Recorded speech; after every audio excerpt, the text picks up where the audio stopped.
अस्सलाम वालेकुम जी। रिसेंटली मैंने इंडेक्स में इन्वेस्टिंग के बारे में 2 वीडियोस बनाई थी। एक KSE 100 इंडेक्स के बारे में थी और दूसरी KMI 30 इंडेक्स के बारे में थी। दोनों में मैंने सजेस्ट किए थे डिफरेंट ऑप्शंस जिसके थ्रू आप इन्वेस्ट कर सकते हैं इन इंडेक्सेस में। उनमें एक ऑप्शन तो मैनुअल इन्वेस्टमेंट का होता था, उसमें खुद हम वेटेजेस देखते थे स्टॉक्स की और फिर उसकी बेस पे जाके इन्वेस्ट कर देते थे वेटेजेस के लिहाज से। और दूसरा और तीसरा ऑप्शन उसमें ETFs का और म्यूचुअल फंड्स का था। तो उसी का एक फॉलो अप क्वेश्चन आया था, हसन शेख ने वो क्वेश्चन किया है और उसके भी 2 पार्ट्स हैं। उसमें फर्स्ट पार्ट में वो पूछते हैं कि अगर आप पैसिवली इन्वेस्ट कर रहे हैं इंडेक्स में, यानी कि आप कोई किसी फंड के थ्रू या ETF के थ्रू अगर इन्वेस्ट कर रहे हैं तो क्या आपको इंडेक्स के लेवल्स पे नज़र रखनी चाहिए और वो किस लेवल पे इंडेक्स पहुँचे तो आपको सेल करने का सोचना चाहिए। एक तो उनका ये क्वेश्चन था। तो दूसरा क्वेश्चन ये था कि अगर आप मैनुअली खुद वेटेजेस देख के इन्वेस्ट कर रहे हैं और आपकी इंडस्ट्री जो है उनमें से किसी एक कंपनी से मैच करती है और उस कंपनी का आपको पता है कि वो इतना अच्छा परफॉर्म नहीं कर रही, तो क्या आपको इंडेक्स इन्वेस्टिंग करते हुए उस एक स्पेसिफिक स्टॉक को पिक एंड चूज़ करके चेंज करके किसी अच्छी कंपनी से रिप्लेस कर लेना चाहिए या नहीं। इस वीडियो में इन दोनों क्वेश्चंस के आंसर्स होंगे। तो सबसे पहले देख लेते हैं कि आप इंडेक्स में इन्वेस्ट करते हुए क्या लेवल्स पे नज़र रखनी चाहिए और क्या सेल कर देना चाहिए। तो इसका सिंपल आंसर तो नो है, बिल्कुल नहीं, क्योंकि इंडेक्स इन्वेस्टिंग का मतलब यही होता है कि चाहे इंडेक्स ऊपर जा रहा हो चाहे नीचे जा रहा हो, आपने हर महीने एक स्पेसिफिक अमाउंट उसमें इन्वेस्ट करते जाना है। तो इवन वो नीचे जा भी रहा होगा ना और आप इन्वेस्ट कर रहे होंगे तो उसका फ़ायदा आपको ये होगा कि आहिस्ता आहिस्ता आपकी कॉस्ट कम हो रही होगी। वही कंपनी जो पहले आपको महंगी मिल रही थी अब सस्ती मिल रही होगी। जबकि ओवरऑल जब आहिस्ता आहिस्ता आप करते जाएंगे, इन्वेस्ट करते जाएंगे, चाहे वो इंडेक्स नीचे भी जा रहा है, तो एक ख़ास दिन जाके आगे फ्यूचर में कहीं इंडेक्स ने अपने पिछले सारे रिकॉर्ड्स को तोड़ना है और ऊपर ही जाना है। क्योंकि जो ये सारे बिजनेसेस होते हैं और बिजनेसेस ग्रो करते रहते हैं और ओवर द ईयर्स 5 ईयर्स में 10 ईयर्स में एक बार ज़रूर इंडेक्स अपने पुराने सारे रिकॉर्ड्स तोड़ता है और ऊपर उस से ऊपर चला जाता है। तो इसलिए इंडेक्स इन्वेस्टिंग में हम ये करते हैं कि एक स्पेसिफिक अमाउंट रख लेते हैं, चाहे वो अमाउंट हर महीने की एक कंफर्म एक ही अमाउंट हो या फिर थोड़ी बहुत ऊपर नीचे भी होती रहे, फिर भी हम हर महीने कॉन्स्टेंटली उसमें इन्वेस्ट करते रहते हैं। और फिर चाहे वो 3 साल तक भी इंडेक्स नीचे जा रहा हो ना, तो आप उसमें इन्वेस्ट करते रहते हैं, तो उसमें आपकी कॉस्ट ही कम हो रही होती है। उसके बाद फिर जब वो ऊपर जाना शुरू होता है और जब एक टाइम पे आके अपने पुराने सारे रिकॉर्ड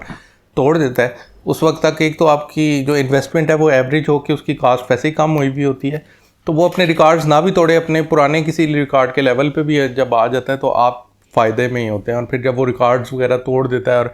ऊपर जाता है तो फिर आप अल्टीमेट उसमें काफ़ी ज़्यादा फ़ायदे में होते हैं इसमें। लेकिन एक चीज़ का आपने ख्याल करना है कि आपने वो वाले पैसे जो आपको अगले 2-3 साल 5 साल ज़रूरत नहीं है वही इन्वेस्ट करने हैं। आप एक एग्जांपल लें कि आप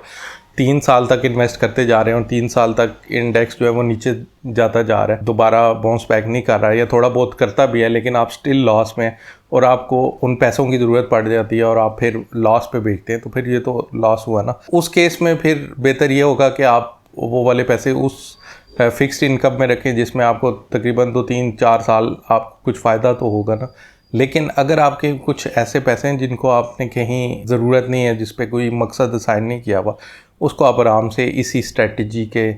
थ्रू आप इंडेक्स में इन्वेस्ट कर सकते हैं और फिर जब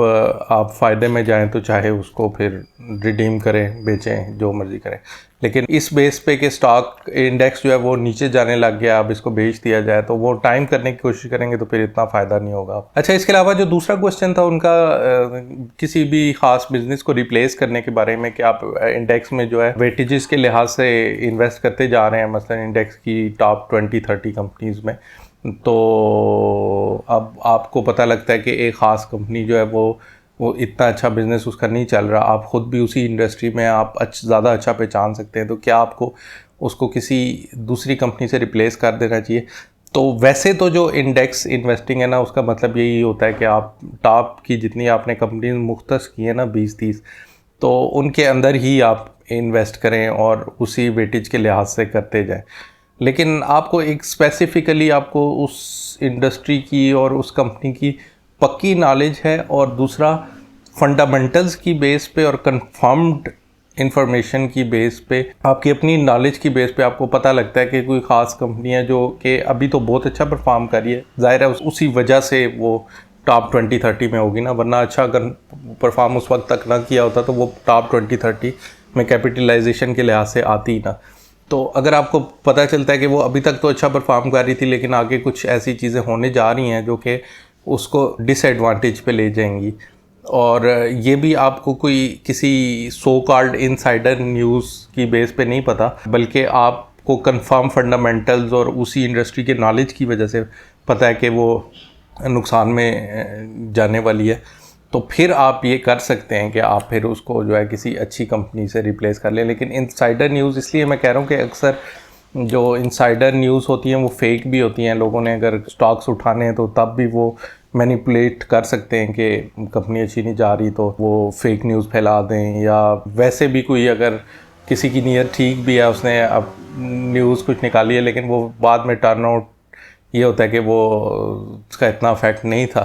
तो उन चीज़ों पे ना जाएं। कंफर्म अगर आपके पास इंफॉर्मेशन है कि कोई कंपनी अभी तक तो अच्छा परफॉर्म कर रही थी लेकिन आगे जो है वो ड्रास्टिकली उसकी परफॉर्मेंस नीचे जाने वाली है किसी वजह से,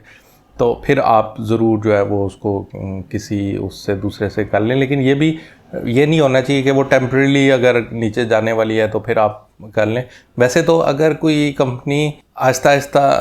परफॉर्मेंस उसकी कम भी होगी, ज़ाहिर है उसकी कैपिटलाइजेशन कम हो रही होगी, तो वो वैसे ही टॉप 20 कंपनीज से 30 कंपनीज से जिनको आपने चूज़ किया हुआ उससे नीचे चली जाएगी, तो आप वैसे ही उसको आहिस्ता आहिस्ता दूसरे स्टॉक्स के साथ रिप्लेस कर लेंगे। लेकिन इस तरह की अगर कंफर्म इंफॉर्मेशन टाइम से पहले ही आपको मिल जाती है तो आप ज़रूर जो है वो किसी ख़ास कंपनी को कर सकते हैं। जिस तरह एक एग्जांपल लेते हैं कि PIA